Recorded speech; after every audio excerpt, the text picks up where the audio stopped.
Good morning, everybody. Welcome back to the Attacking Third on this beautiful, beautiful Sunday morning. Steve, good morning, sir.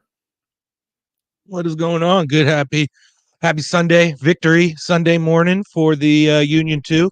Always feels good to wake up to win. Doesn't matter what level, whether it be Union 2 or the senior club. So I'm feeling good. How are you feeling? Well, you know what, Steve? When you look around the Philadelphia landscape, there's nothing much to talk about. There's the sports landscape is kind of stinking up yesterday, especially Flyers losing Sam Harrison. Sixers again look like they can't play 4 quarters of basketball. Penn State again crumbling to the feet of Ohio State. But there is a soccer team in town. And it's like you said, it's not the seniors, it's the juniors, it's No. the little guys, it's the Rottweilers. Because this squad has come to play. Marvin LeBlanc again does it again, coaches these guys just well. But up until this point, every game has been a nail biter. Every game has been, Chris Olney come to the clutch. But right from the gates, the Philadelphia Union 2 offense just opened the floodgates of offense. And they showed you with under 16 minutes, Marcus Anderson, who looked all banged up in post-game interviews this past week. Yeah. I'm thinking this guy shouldn't even touch the grass or the field.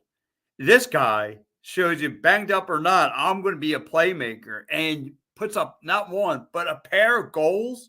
Are you kidding me?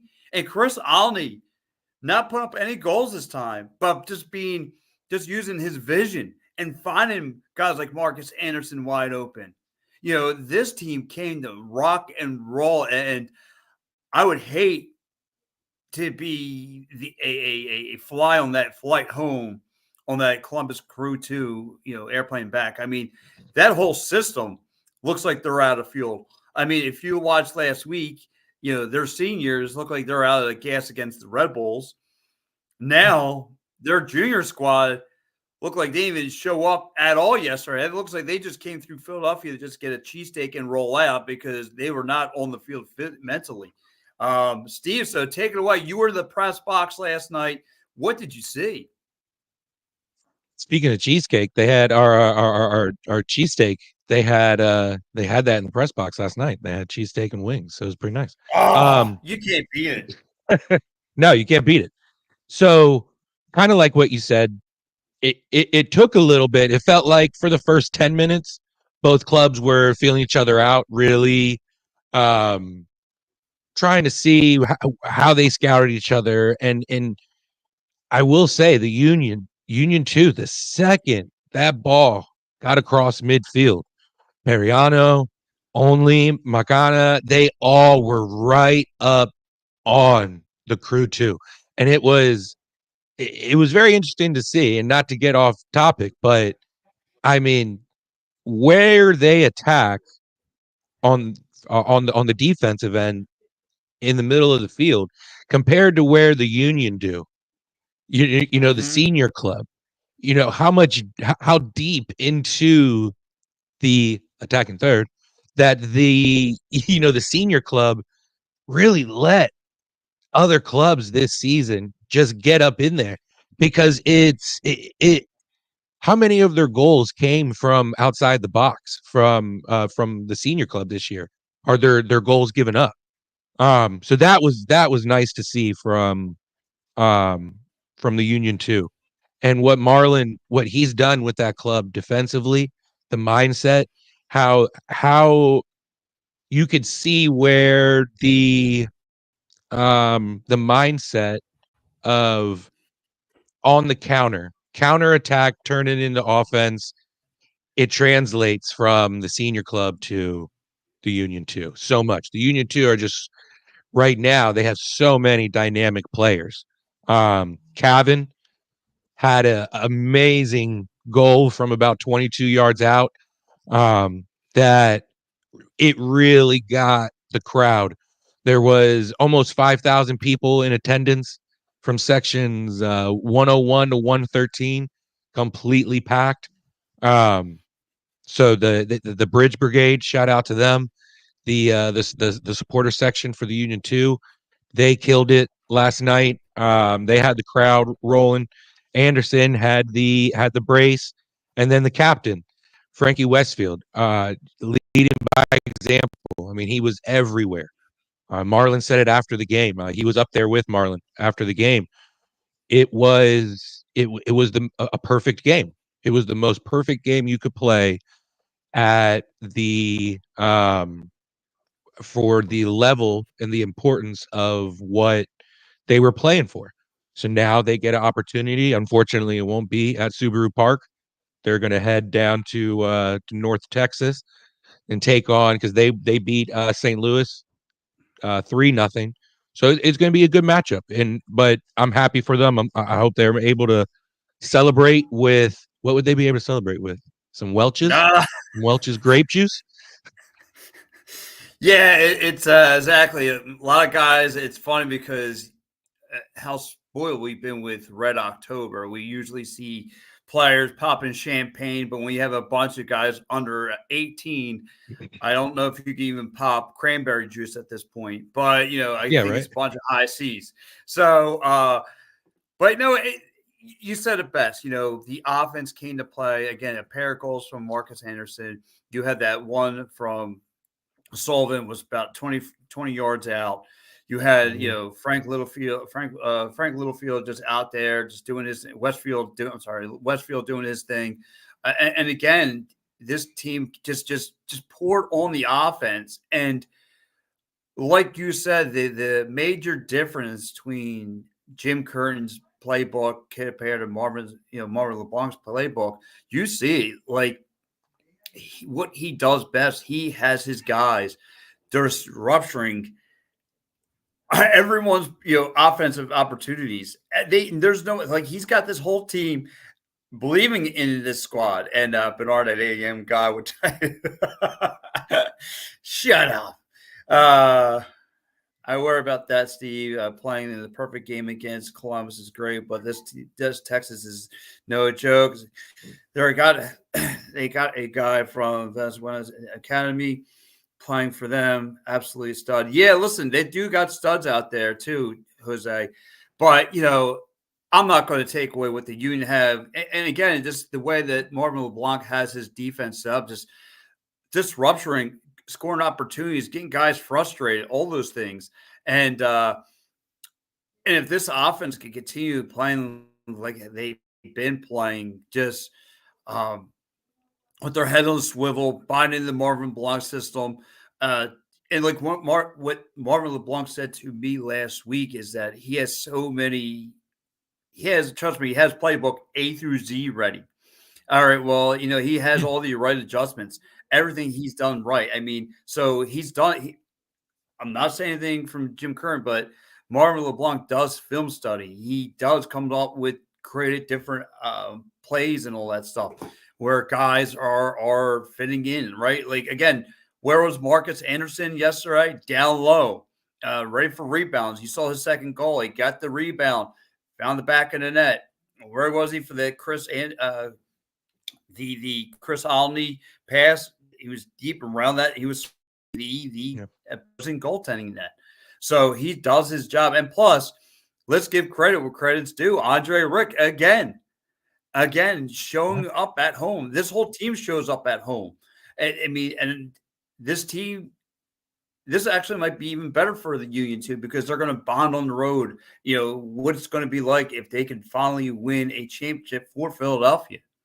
Host that championship down Philadelphia. So, and one thing about this team, they don't get scared. I've seen a lot of guys. I'm pretty sure you've seen a lot of guys come through Philadelphia, choke under pressure, just playing from this crowd. It's not easy.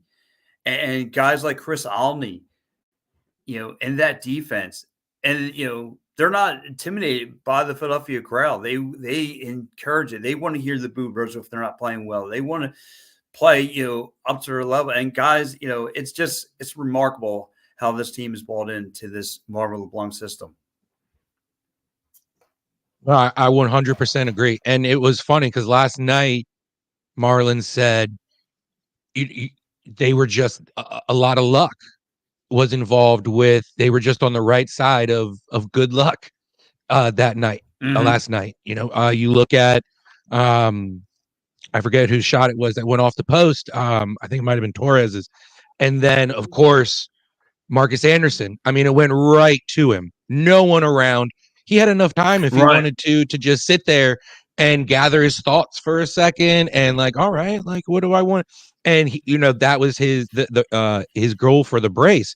But it's funny because what did Curtin say all season? The Union, they were just on the wrong side of good luck all season. And it's funny how it feels like um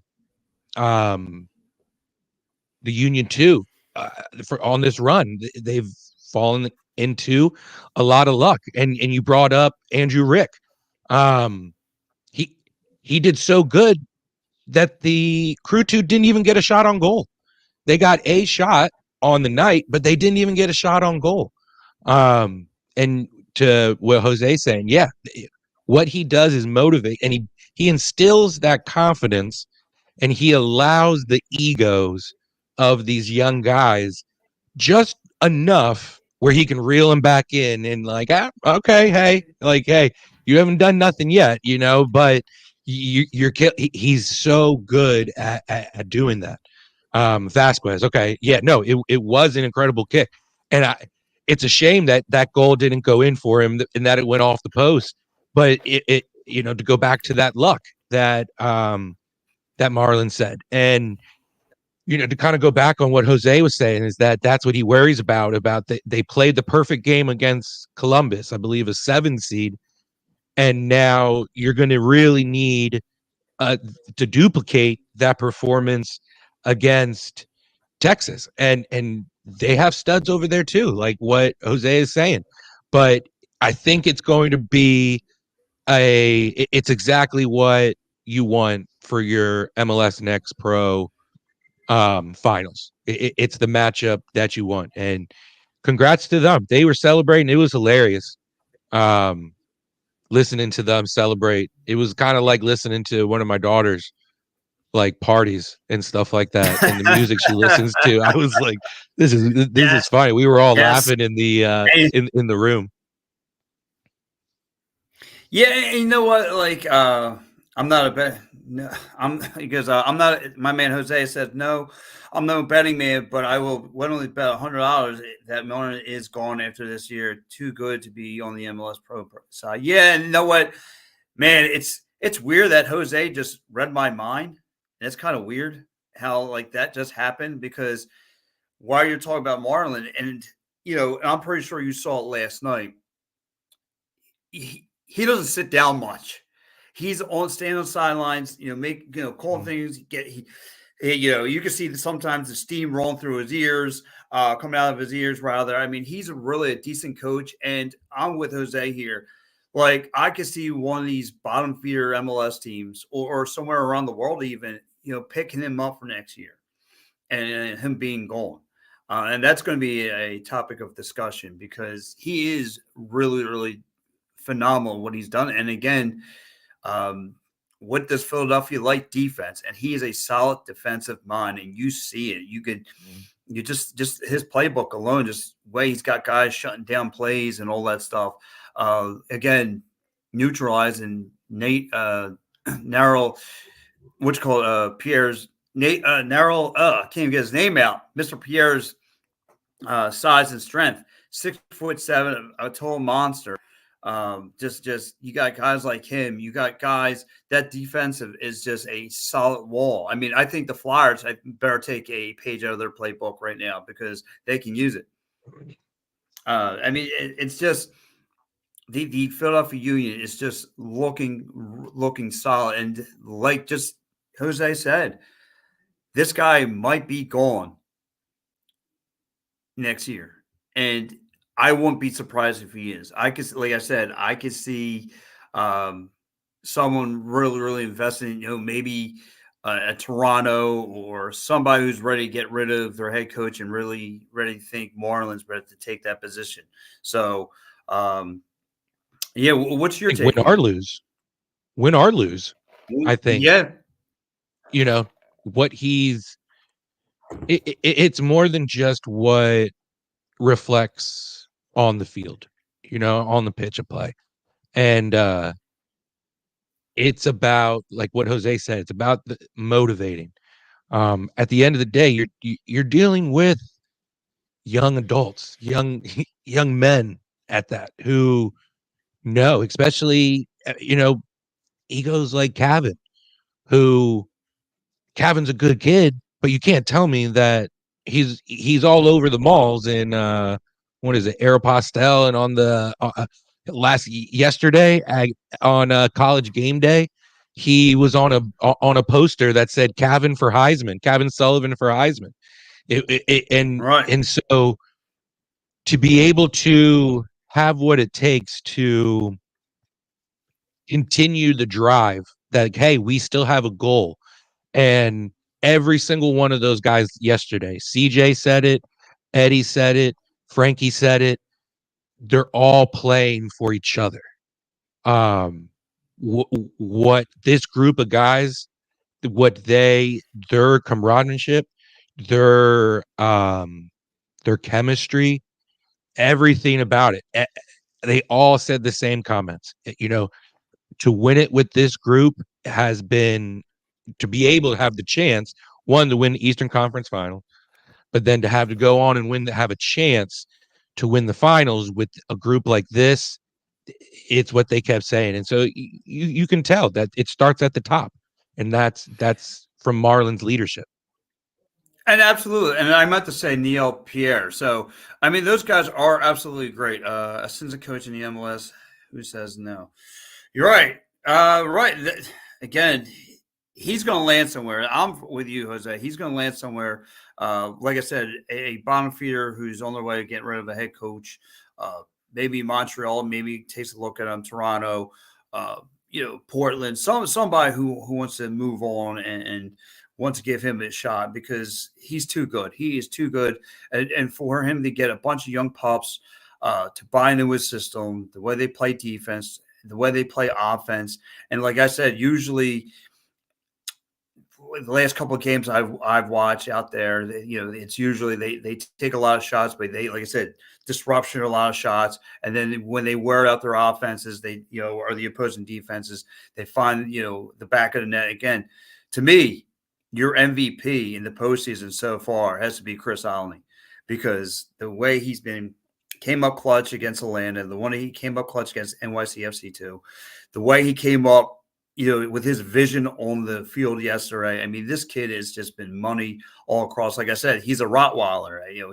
You can see it in all the kids. They're driven to win, and it's only going to make Kevin Sullivan's resume look that much impressive, that he is the next prodigy, that he is going to be something special, and it's going to be awesome. Jose says, if anything, Marlon should have been going by now. Think about the number of guys he pushed along, but the senior team has not used it yet. Yeah. And it's crazy. I was going to ask you, how many, and same with you, Jose, how many of these players on this Union 2 club do you see moving up permanently next season to the senior club, to where they're not playing Union 2 anymore? Yeah, it's crazy. I can see, like I said, Neil Pierre going up there. Like I said, I think he's just about ready for it. I think he's ready. I think CJ, obviously, I think CJ Olney will be ready for it. But like I said, and all that stuff, I see, obviously, I think, Badua, this was his last hurrah. I think he's going to be gone. Like I said, they already signed Kevin Sullivan's brother already. So I think he's about the only one so far that's going to stick. I believe Jose said, he believes it's going to be one more guy who's going to stick around, but everyone else is kind of like on the table of getting out of here. So, but yeah, I can see these guys kind of venture moving on up. So, but it's going to be a very interesting offseason. And one thing I got to say, though, as far as you and I have took turns covering this team, and it's fun to me have seen like, where this team has gone again, just kind of like even the media press is kind of, have gotten bigger with it. Everyone's come down. It feels like, the senior guy, off of the press box one is back with us covering. Again, you've seen Skyler, you've seen Dave, you've seen the whole family, Jill and Kyle. It's great to be around, again, Todd, the Todd father, this dork, Jose, you get to see him, I'm glad that's my guy, but, I'm glad to see everyone down there covering it and all that stuff. It's like I said, it's really a great atmosphere. I try and promote it as much as I possibly can. That's where I get the credit of finding Andrew Rick. No, I'm kidding. But no, he played well. Like you said, the defensive front played well. All that stuff. Stand still for their careers. Yeah. It's funny.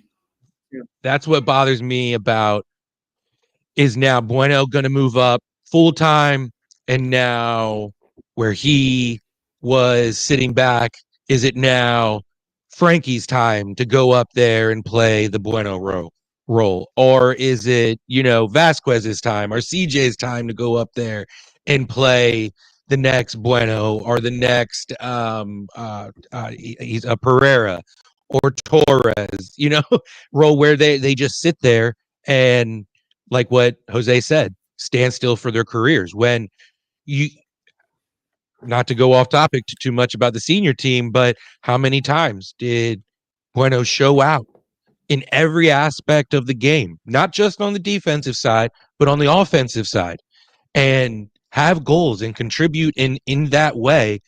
But then the next match, he's not getting any time. And it echoed throughout the fan base as well about why isn't Bueno getting the time. So I'm with Jose, and it bothers me that when now these next group of guys graduate because the Flocks of the world, Bedoya, they're gone, and now everyone's kind of just moving up a step in the chain. One guy who I really want to see at least get some minutes next season is Makana. I think his IQ, his positioning, he would have been well used, I think, in times this year. Same thing with Periano in the midfield. I'd like to see him get some minutes as well. Jose, I think Frankie will contribute more than we think. Working on clips, he does a ton off the ball that players like Mbazo do not even do well ahead of his age. No, and I think that they want that step for him too. Turn down Penn State to be able to, stay here and further his career and sign. So yeah, so that's a good call on Jose. That's probably what's going to happen with Frankie. What do you think? No, I think so too. And like I said, it's just going to be. I'm just want to see this whole thing unfold, and just like it's weird because I thought right after this Union, the Union senior loss in the playoffs, I thought we were not going to have much to talk about. But I'm glad that the Philadelphia Union too has given this team, not just us, as Union podcasters, but the city in general. Yeah. As far as Philadelphia sports, they're like the only street light that's on a dark road, because there is nothing, like I mentioned at the top of my segment, there's nothing around Philadelphia sports right now other than the Philadelphia Union 2 winning the Eastern Conference Championship and going on and possibly winning the whole thing. Like that's again, how does that excite you? I mean, if you're just a casual Philadelphia sports fan who watches team only if they win, like this should excite you. And this should be, exciting times to see a bunch of young guys, like you said, further their careers, see where they land, et cetera, et cetera. And you could just say, well, I watched this kid since he won the Eastern Conference, whatever. So it's a good time. And, really, to me, where does Marvin LeBlanc go after this? Does he stay around for another year? Does he, like Jose said at the top of his comments, does he get picked up to go somewhere else? It's going to be a lot of interesting moving parts. And listen, it's thrilling to say the least. But again, to me, it's been fun to watch. Again, I love doing it. Again, covering this team for all summer and see the progress. Remember last year they got into the playoffs, they were one and done, but they got now look, they're on the cusp of winning the MLS Next Pro, bringing a championship to Philadelphia. So I can't I can't see Mauro LeBlanc being here too much longer. But again, the run has been thrilling and sensational. Yeah, 100%. And to kind of like go back on what you said about it, the media coverage for them, it was incredible for them. You could see how much they enjoy it. The staff, you can see how much they enjoy it too. The sections 101 through 113, Yeah. completely filled with fans. I actually liked the stream on the live stream on MLS, the League Pass. They actually had the cameras on the other side so that they could see the fans on the on the live stream. And I was like, oh, that was a pretty cool view of it. But it just demonstrates, like what you said. Morning, what's going on? The baby snakes. What's up?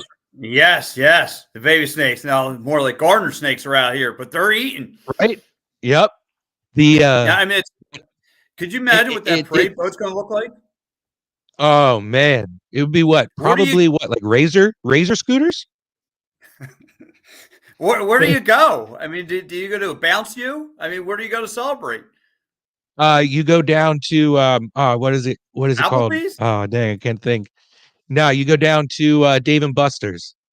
You take a yes. You Dave and Buster's, from Top Golf to Dave and Buster's, and just let them have fun with it. Maybe the moms carpool. They deck the vans out. They are the SUVs. Yes. They deck them out, and they have a little convoy going down in between events from the stadium. I want to see a lot of them. Grabbing soda cans, popping them. So it's gonna be a lot of fun. JD said, "Oh, it's JD here. There's some more coming to Philadelphia sports with college basketball season starting out this week. We got Big East coverage. Yeah. Listen, and then things are happening here at StreamPunk Sports Entertainment. And I'm thanking for everybody who has checked in with us this morning, guys. If you haven't yet, please subscribe to our channel. And so it's gonna be fun. yes. Urban Air with some pizza. Yes. That's they get my the big slices though. They get the big slices though. If they not the ones that are cut, Yeah. They. Yes. Oh man. But it's who do you think is the eater of that bunch? I think Neil Pierre probably can waffle down a box or two of pizza. I don't know. Kevin Sullivan. Yeah, I was gonna say. I bet you Rick. I bet you Captain Rick. Yeah, I bet you he can eat. I bet you he can eat. Oh man, that's gonna. Lucy. Dang, shots fired from Jose to JD. Boost eating all. Yeah. You got StreamPunk. Fang eat cheese instead of Chuck E. Cheese. That'd be great. You take him to Chuck E. Cheese. You bring Fang. You have Fang go down there with Chucky. Have a little, a collab with the mascots. Yes. Yeah, I'm telling you, it's a part waiting to happen. It's gonna be a lot of fun. But listen, not to shift gears here, I do want to touch with you, Steve. MLS playoffs. I put in our group chat my bracket, my predictions, and I've been way off. There's been a lot more upsets than ever right now. I'll start at the top. We'll LA Galaxy for the Western knocks out Colorado. I had Colorado Rapids be my sleeper, and they apparently fell asleep at the wheel, and they took a nap because LA Galaxy just bounced in like a soccer ball and boot them out of here. What was your takes on that? Who do you have winning that? Well, obviously, did you have LA Galaxy winning that one? Yeah. And what an ending to that one. To that one. Was it game one? I think it was game one. Mm-hmm. Of that series. The Charlotte and Orlando. I think it was Friday night, 2 nights ago. Yes. That went to PKs, and oh my God, Charlotte's goalie. I'm horrible with names, so I'm not even going to try to pronounce his name. But Right. And don't look at me. I mean, it was right. It's why we work well together. You know, Yes. we mispronunciate names Yes. well Especially my together. own name. Yeah. So he it was like watching Andre Blake back there. I mean, they only got one past him, and I think it was Charlotte's first playoff victory. So that was good to see last night. I know Scott will be happy. NYCFC, huge win, 3-1 against Yeah. Cincinnati. Atlanta upset Miami. So I it's like wasn't you said, expecting there's a that. lot of matches. It's crazy. Minnesota, advances. They moved on. They're going to face LA Yep. Galaxy, and look, they were a 6th seed, and they bounced Salt Lake City. I'll shoot. Oh, yep. See, everyone's happy Let, here. Everyone's let me happy here ask at you. StreamPunk. All the schools. Yes. Let me ask you. What do you think about the Red Bulls? Did they do it today? Did they shellac Columbus Crew? I don't think so. I I think the senior team has to be able to see what the crew 2 didn't do. It has to somewhat motivate you, right? To come out and you know to be what were they the second seed Yeah. coming in, and it's you can't. You, you, I'm sick of New You're York sports advancing throughout the sports atmosphere. So I'm really rooting for Columbus here, and for more reasons than one. So I, I'm just so sick of New York I, sports, man. I think it's like Jose said, because they got Emile Forsberg back for the Red Bulls. So a guy who Mm-hmm. can strike, and he's a Mm-hmm. playmaker for them. Like, they're just getting healthier, so they're only going to get better from here on out. But if they pull the upset, look out. And how about Atlanta? How about Atlanta coming and putting a hold to Miami? Not so fast. Now that's look, they're pushing to a game 3, so very interesting around the league. And now, according to Angry Anthony, my Seattle Sanders will be taking place tonight. And listen, they're up 1-0 in the series, so we'll see what happens there. And Shout out to then we Swarthmore. have shout out Swarthmore. And of course, you have LAFC. Do they think they go over on Vancouver tonight? I do. I think they're what they have going on there. They it's gonna ultimately be the showdown of LAFC, I think, versus LA Galaxy. Now that Minnesota knocked out Salt Lake, Salt Lake was my kind of like surprise team, Sleeper? not surprise team, but like the team that I thought that was going to maybe knock off the Galaxy or LAFC on the way to the finals and everything. So I was pretty disappointed in that. There's no way they're going to let Atlanta, right, get past Miami, right? Miami? I don't know They're about not going to let that. that happen. I don't know. I mean, because from what I've seen personally with that defense, listen, the Philadelphia Union had a 3-headed monster running into that defense, and then they slammed them into a brick wall. So, listen, and prior to that, right, the Philadelphia Union beat DC 4-0. Everyone stepped up. But thanks, Jose. Thanks for checking in, my man. You have a great day as well. Yeah, I don't know. I think Atlanta. Listen, it looks like a good story if they pull up the upset of the year. Not the Jets and Giants. Oh man, what a day for not to get too off topic, but that Thursday night game, some of those plays and some of those catches. But that's what I mean about New York sports, man. I'm just so sick of it. I'm so they're taking over everything, and it's frustrating. Thank goodness the Yankees lost. Holy hell. Well, isn't it crazy because both LA teams are competing in a playoff spot. You got both Ohio teams competing in a playoff spot. You got 2 New York teams facing off in a playoff spot, and then you have the Philadelphia Union too, who are looking like to make a run. You, Yes. you have Joel Embiid But the pushing big question. reporters, and the Union too. The baby snakes are our Let, saviors. let me Yes. let me ask you the big, but no, let me ask you the big scary question. Say if the Philadelphia Union 2 win this, Marvin LeBlanc, they dominate. Again, They do what they've been doing, playing great defense, taking away scoring opportunities, disruption. Taking away scoring opportunities. They win another 4-0 shutout. 3-1, 4-0. Yeah. 4-0 like that. It's just say the Philadelphia Union 2 win. Will the Philadelphia fan base have their eyes up at looking Marvin LeBlanc to take Jim Curtin's spot? That conversation is going to take place. I think, and we all love there Jim will Curtin. be. Well, absolutely. as the Philadelphia mind goes, they see Marvin LeBlanc making, obviously having some success here, going on a great run. He has a great defense. Everyone's bought in.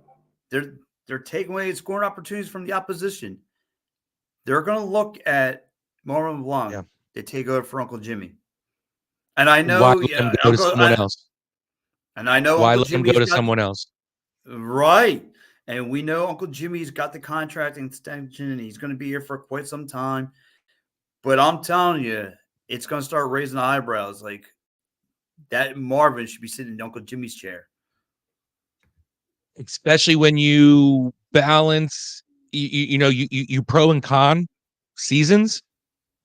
A playoff, a Union senior team that didn't make the playoffs versus a Marlon LeBlanc led Union 2 club that made it to the finals, and let's hypothetically say you go out and let's not even say like you blow them out. A win against a evenly matched opponent, you just go out and win, whether it be in PKs or anything. You are going to get a crowd of people to say, if you're going to move up Frankie, you're going to move up CJ, Vasquez, Sullivan, why wouldn't you just want to move up the head coach with him, with some of the guys that you maybe, instead of going and getting a huge splash player, yes, you still go and you sign some key pieces because you have to. You replenish it with this Union 2, hopeful championship club, finals winning club, and then you move up the head coach too, and you just let Curtin, hey, thank you for your services and everything, but it's almost like the Andy Reid treatment. Right. Thank you for what you did. It's not like no one doesn't love you. It's just, it's time to move on. This relationship, divorce happens. It sucks, right? Look at Patrick Noonan, Sports right? Divorce. He was on right. Look at Patrick Noonan, right? He was under that Jim Curtin tree for quite some time. He became the head coach for Cincinnati, and he turned that franchise around. What if Marvin LeBlanc, they let him go? Just say, hypothetically, a bottom feeder team like San Jose or Chicago. Good morning, Mitch. Picks up on him, and he turns that franchise around. They all buy into his system. They all play the defense like he instructed. They're going to run it, and then you have the Union fans are going to be like this. That was our guy. That was our guy 3-4 years ago. Now look at him. And then you will get that angry fan base of, we wanted him to be the Union, the senior head coach and manager and everything, and you let him go, and and let him go have success somewhere else in like 2-3 seasons where he's having a New England club in the playoffs and back to being a contender. Like, how much would that suck? To have something like that.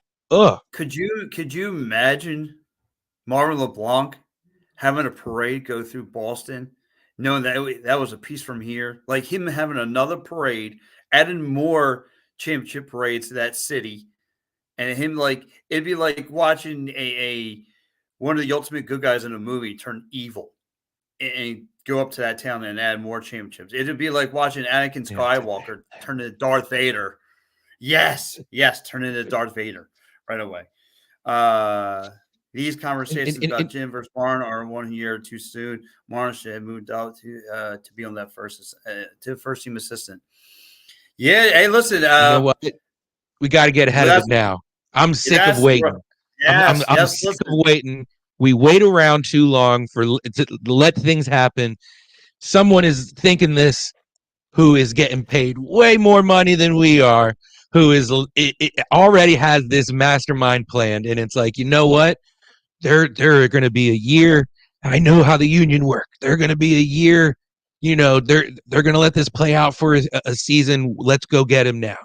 And it's, even if you move him up to a first team assistant, yeah, that's probably the realistic, because then he's still on the staff. He's still able to coach these guys and have that familiar face for Westfield, Sullivan, CJ, and those guys. But when is it time to finally move on from somebody? Are you going to give Curtin another chance with the same exact mindset and the same exact club? Maybe this is what Kai's talking about people need to move. Maybe it's not players that yes, he's talking about players and their efforts, but maybe he's talking about coaching. I'm sure he loves Curtin, but I know how to separate work from the person. I'm sure a lot of these other guys do too. And there's a lot of conversations that we don't hear behind closed doors that maybe it's not a player that a new face that they want. Maybe it's a new coach. Who knows? And to me, like, again, just what he's doing with a bunch of puppies as far as buying into his defensive, plays, into his playbook, just having those young kids buy into his system, and again, just the wonders he's done on the defense side of the ball. Could you imagine him like taking Elliott's thinking cap and turning it on? Like, it'd be amazing. But like, actually turning it on. Yeah, like full time. Yeah. Like full time. I mean, not taking off when Andre Blake's off. I mean, it's full time.